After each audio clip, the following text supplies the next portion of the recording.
Hi everyone, thanks again for joining me here today at my Piano Pizzazz tutorial. We're going through the book called A Perfect 10, and this is book 2. Today we're working on the third song called Waltz with Me. Now this is a ballad.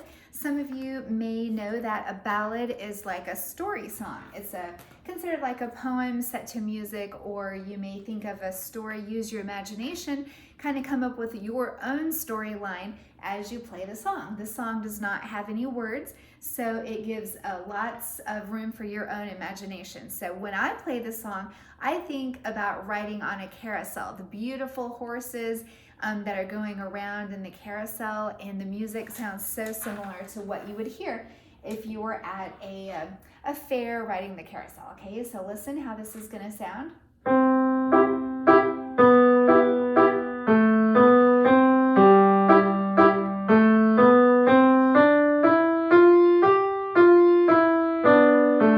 Doesn't that kind of sound like you're on a carousel?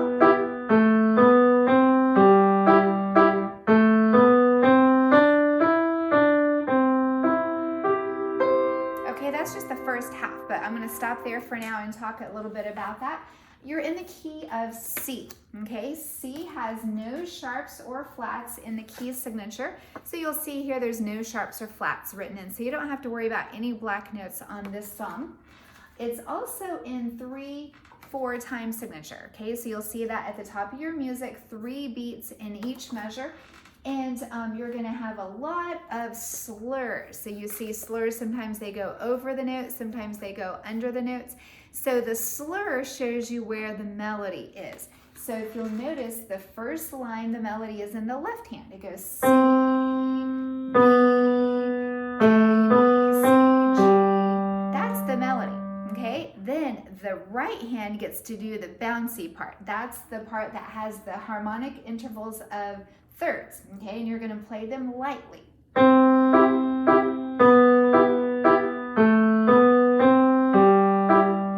you can hear that the melody is the most important part. You don't want to play too harshly with the right hand, because then it's going to be competing against the melody. If you play it too loud, it'll sound like this. See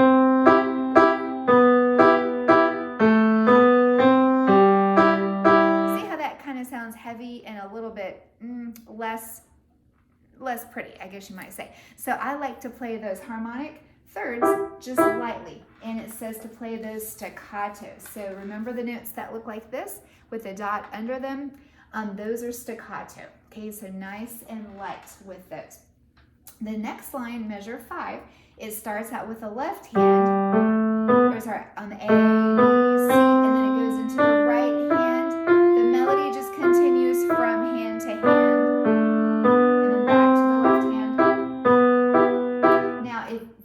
Middle of page 9 here, you'll see the little asterisk in the pedal marking. So on measure 13, you'll be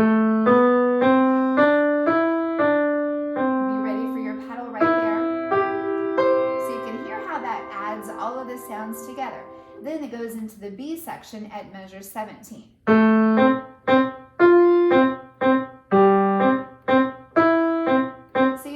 C's in through there. So you want to hear the other notes more than the C. So don't pounce on the C too hard. You don't want it to sound like this. Isn't that kind of annoying? So more like this.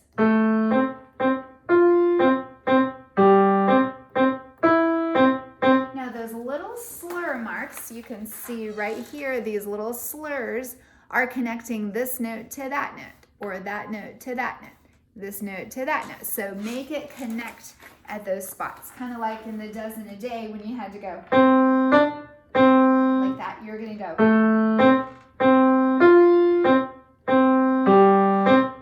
So the way that you can combine the notes together really makes it sound more like the carousel. Okay? Then you turn the page. There's 3 pages on this one. All right? And then at the bottom, the first note here on measure 21 is a F. Repeat the A, and back to the A section there.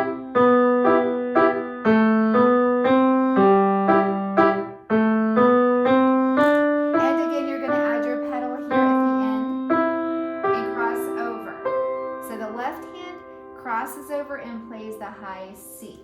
Now that little thing above the C, you might say, what is that? All right, this right here is called a fermata. That just means to hold that note out as long as you want to.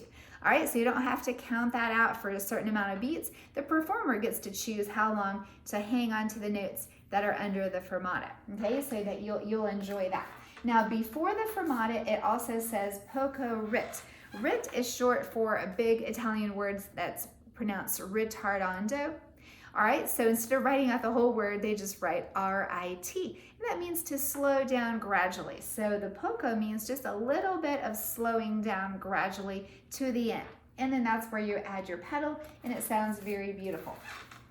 A rest that you're going to be seeing quite a lot, where there's nothing being played in that measure with the right hand or the left hand, it's going to fill up all of that time with a whole rest, okay? So the whole rest gets all of the beats of the measure. In this situation, it only gets 3 beats, okay? So you'll find those throughout your music quite a lot when there's nothing going on in that hand. So for right here, for instance, you'll see that there's no notes in that measure. You're playing in the left hand, but the right hand just has a rest during that time. And you'll see it here when the melody is up in the right hand, the left hand has nothing, and so they have filled that space with a rest that gets all of the beats of the measure, okay?